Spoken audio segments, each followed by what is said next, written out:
اس حکم کی تعمیل کر دیتا تھا اور منحرف رکن کے خلاف پارٹی سربراہ کے فیصلے کی توثیق کر کے سیٹ کو صرف خالی قرار دیتا تھا الیکشن کمیشن، یہ اس کا کام تھا۔ اور الیکشن کمیشن یہ کرتا تھا کہ خالی شدہ سیٹ پر ضمنی الیکشن کے شیڈول کا اعلان جاری کرنے کا اس کا صرف اتنا اختیار رکھا تھا۔ 63A جو ابتدائی تھا اس میں، اور 63A جو ابتدائی تھا اس میں یہ بھی کہا گیا تھا کہ اس فیصلے کو سپریم کورٹ سمیت کسی بھی عدالت میں جو متاثرہ رکن ہوگا، جس نے اختلاف رائے کی جرات کی ہوگی، جس نے پارٹی ڈسپلن توڑنے کی جرات کی ہوگی، وہ اس کو چیلنج بھی نہیں کر سکتا تھا۔ تو یہ اس طرح کی سخت ترمیم تھی۔ ہوتا یہ ہے کہ اس ترمیم کو نواب زادہ نصر اللہ خان کا نام ہم سب نے سنا ہے، انہیں بابائے جمہوریت کہا جاتا ہے۔ وہ ہر ڈکٹیٹر کے دور میں اس کے خلاف کھڑا ہونے کے لیے مشہور تھے، اقدامات وہ اٹھاتے تھے، ہر آواز اٹھاتے تھے۔ انہوں نے اس آئینی ترمیم کو 24 اکتوبر 1997 کو سپریم کورٹ میں چیلنج کر دیا۔ جب انہوں نے 24 اکتوبر 1997 کو اس آئینی ترمیم کو سپریم کورٹ میں چیلنج کیا تو سپریم کورٹ نے 29 اکتوبر کو اس آئینی ترمیم کو، جو 14ویں آئینی ترمیم تھی، اس کو معطل کر دیا، انٹرم آرڈر جاری کر دیا اور اس کی معطلی کر دی۔ جب ایسا کرتا ہے سپریم کورٹ کی جانب سے ایسا ہوتا ہے تو اسی شام جو قومی اسمبلی تھی، جیسے آج کل پارلیمنٹ روزانہ سپریم کورٹ کے خلاف ایک محاذ اور فورم بنا ہوا ہے، تو اس شام بھی یہ ہوتا ہے کہ قومی اسمبلی کا اجلاس ہوتا ہے اور اس میں جو نون لیگ اور اس کے اتحادیے جیسا کہ آج کل ہیں، تو وہ سپریم کورٹ کے خلاف لفظی گولہ باری کرتے ہیں چیف جسٹس صاحب اور ان کے ساتھی ججز کے خلاف۔ بہت ہی سخت قسم کی تقریریں کی جاتی ہیں، ان میں سے کچھ تقریریں ایسی قابل ذکر ہیں جو میں آپ کے ساتھ شیئر کروں گا اسی سلسلے میں۔ اور جب پارلیمنٹ کا اجلاس ختم ہوتا ہے اسی شام 29 کی شام کو نواز شریف صاحب باہر آتے ہیں اور وہ میڈیا سے بات کرتے ہیں، میڈیا کے کچھ سوالوں کا جواب دیتے ہیں، اور یہی جو ان کی میڈیا سے ٹاک ہوتی ہے اسی روز جب 14ویں آئینی ترمیم کو معطل کیا جاتا ہے، یہ اسی ٹاک کے اوپر ان کے خلاف جو ہوتا ہے وہ توہین عدالت کا کیس ہوتا ہے اور کارروائی شروع ہوتی ہے۔ نواز شریف صاحب جب باہر آتے ہیں اور جب وہ میڈیا سے بات کرتے ہیں تو وہ کہتے ہیں، میڈیا سے یہ میں آپ کو بتا دیتا ہوں کہ انہوں نے کیا کہا تھا اور کون سی وہ باتیں کی تھی جس کے اوپر یہ کیس ان کے خلاف چلا تھا۔ نواز شریف نے کہا، جب تک میں سمجھتا ہوں کہ اس ججز کی تقرری کا جو معاملہ ہے اس کو تو ہم نے بڑے احسن طریقے سے اس کا فیصلہ کر لیا ہے، کیونکہ اس وقت حکومت نے یہ اعلان کر دیا تھا اور ججز کی تعداد کم کرنے کا نوٹیفیکیشن بھی واپس لے لیا تھا کہ ہم یہ جو ججز کی تعیناتی سجاد علی شاہ صاحب کہہ رہے ہیں یہ کر دیں گے، لیکن انہوں نے کی نہیں تھی تعیناتی اس وقت تک۔ اور اس سے پہلے ایک چیز میں آپ کو یاد دلا دیتا ہوں کہ 18 اکتوبر کو چیف جسٹس نے اس وقت کے صدر فاروق لغاری کو خط لکھا تھا اور انہیں بتایا تھا کہ جو ان کے ساتھی ججز ہیں، انتظامیہ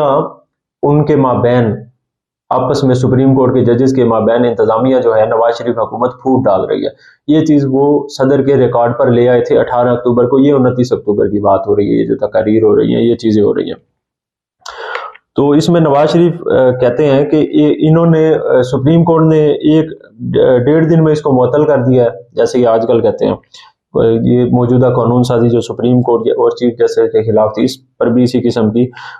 تقریریں کی جا رہی ہیں۔ اس کے اندر نواز شریف نے جو اور باتیں کی تھیں وہ یہ تھیں کہ پارلیمنٹ آئین بنانے اور اس میں ترمیم کرنے کا اختیار رکھتی ہے۔ پارلیمنٹ یہ جاننا بھی چاہے گی کہ اس ترمیم کو کس طرح معطل کیا گیا ہے اور اس کے لیے کون سا اختیار استعمال کیا گیا ہے۔ اس ترمیم کے ذریعے پاکستان کی سیاست سے گند صاف کیا گیا تھا، ہارس ٹریڈنگ اور لوٹائزم کی لعنت کو ہمیشہ کے لیے دفن کر دیا گیا تھا، اور کل عوام پڑھیں گے کہ اس کو چیف جسٹس صاحب نے دوبارہ ریوائیو کر دیا ہے۔ سپریم کورٹ کے اوپر الزام انہوں نے لگایا کہ سپریم کورٹ نے لوٹائزم جو تھی اس کی تجدید کر دیا، دوبارہ سے اس کو بحال کر دیا ہے۔ تو اس طرح کی انہوں نے کہا کہ 1.5 دن کے اندر جو یہ آئینی ترمیم کی معطلی ہے یہ کس جمہوری ملک کے اندر ایسا ہوتا ہے، یہ نواز شریف نے صحافیوں کے سامنے سوال اٹھایا۔ اس تقریر کے اوپر جو تھا 30 اکتوبر کو Muhammad Akram Chaudhry advocate additional secretary supreme court bar association تھے، انہوں نے اس پریس ٹاک کے اوپر سپریم کورٹ میں نواز شریف کے خلاف اور ان کے جو پارلیمنٹیرینز تھے جنہوں نے سپریم کورٹ کے خلاف بیانات دیے تھے، اس کے خلاف جو اخباری تراشے پیش کیے گئے تھے سپریم کورٹ کی درخواست کے ساتھ، ان میں ایک نوائی وقت کا تھا جس میں